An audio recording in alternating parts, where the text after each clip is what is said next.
Le FC Barcelone était informé s'ils veulent s'offrir Julián Alvarez, l'attaquant de l'Atlético Madrid. Ça serait une somme énorme en gros. Le Barça était informé qu'il faudra mettre plus de 200 millions d'euros pour s'offrir l'attaquant argentin des Colchoneros.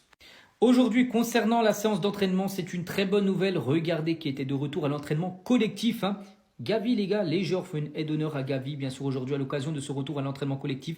Dernier entraînement collectif qu'il avait fait, les gars, c'était il y a 5 mois. Bon, il s'entraînait là déjà depuis 2-3 semaines, mais individuellement. Et aujourd'hui, ça a été son premier entraînement collectif, donc il pourrait être de retour dans un groupe du Barça d'ici quelques semaines.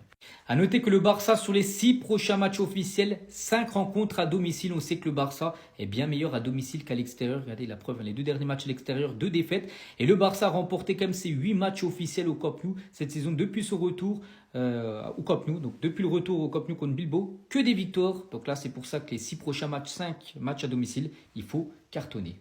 Et on finit avec un petit saviez-vous les gars, Hansi Flick, donc le coach du Barça, et le grand Diego Maradona se sont affrontés sur le terrain lors d'une demi-finale de la Coupe UEFA en 1989.